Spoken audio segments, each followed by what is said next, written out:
I absolutely love this. Jokic FC is once again locked in a season-long battle with another fun club that wants their guy to win MVP.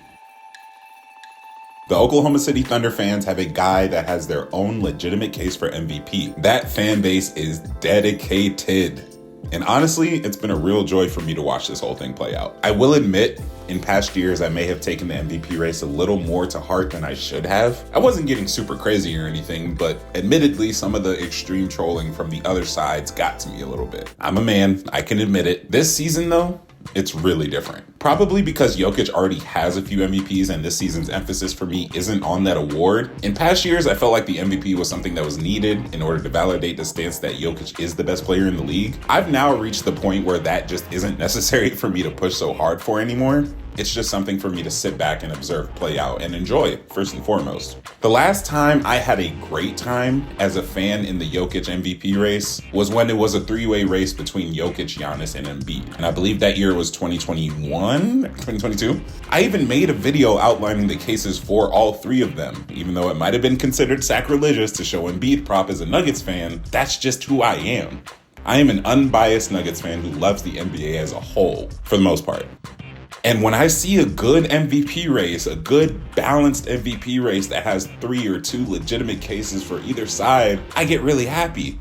The MVP race for me this year is being looked at a couple of different ways. I love the aspect of someone coming to dethrone Jokic. A ring and multiple MVPs later, it's nice to see an opposer who deserves the MVP in his own right, has valid arguments across the board, and is on a team that is a legitimate title contender. That's the most important part of this thing, and it's something that we're going to reference throughout this video. And this isn't me speaking as a Nuggets fan. This whole video isn't me speaking as a Nuggets fan.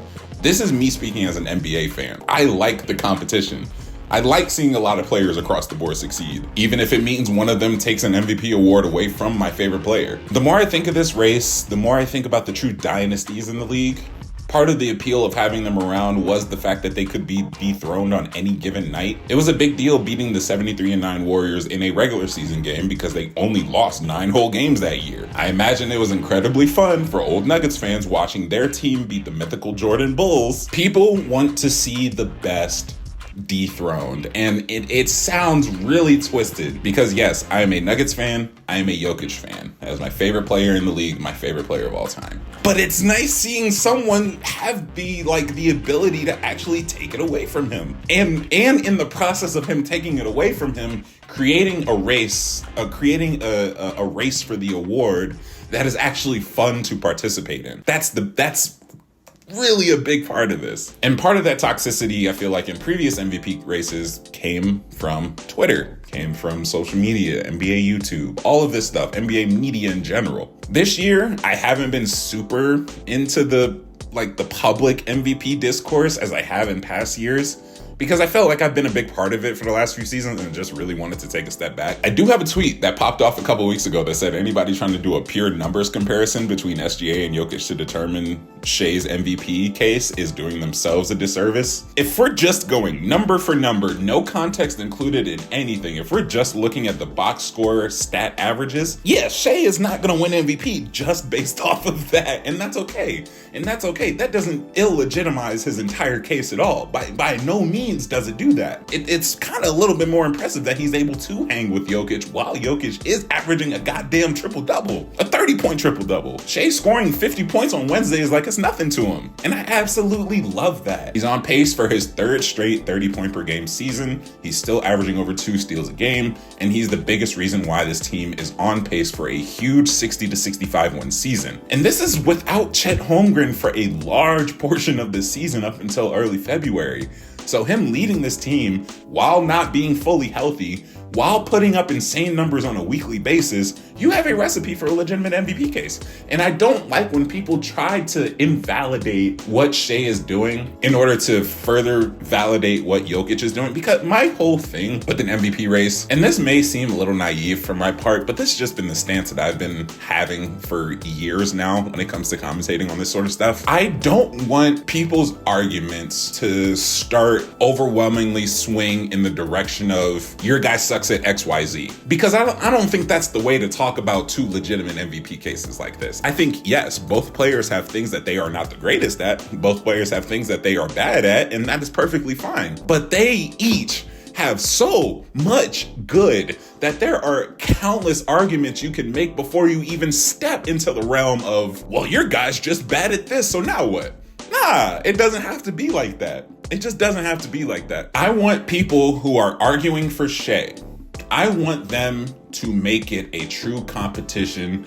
I don't want them grasping at straws to prove their point. That whole tweet, when I tweeted about SGA, the whole point of that wasn't to say that Shai isn't the MVP. It wasn't to say that I think Jokic is the MVP right at this moment, like Shai has no chance. No, it wasn't about that. It was about pointing out the fact that you can make other legitimate cases for Shai without just bringing up the numbers comparison. Shai, 30 points in 3 quarters, 40 points in 3 quarters, sitting out fourth quarter, something we're going to talk about in a little bit. If the Shai side wants to continue to make it a numbers production game and just stick to that point, please give me 30-point triple-doubles over 35 to 40-point games, like hands down, easily, without a shadow of a doubt. But thankfully, in my eyes and a lot of other people's eyes who commentate on this stuff, it isn't as simple as just that.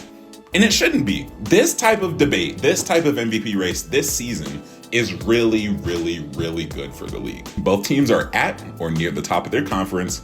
Both guys have had games where they fell in production, but it doesn't last long at all. Both guys are just hooping. This next bit is just a really cool aspect of this race, as the whole video has been, but this point in particular is.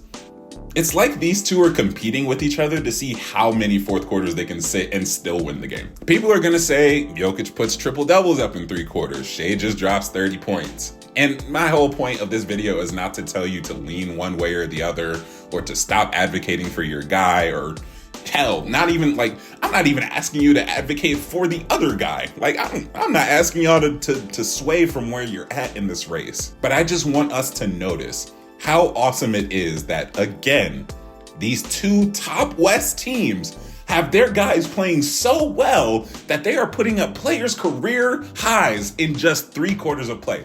Both of them. How you look at their individual numbers against each other, fair. You do that. You can do that all you want. The fact of the matter is that these guys are hooping so goddamn well that their team does not need them to play in the fourth quarter to win a basketball game. That is insane. They just keep winning and winning and winning. The Nuggets are on a big win streak. The Thunder, at the time of this recording, still haven't lost 10 games.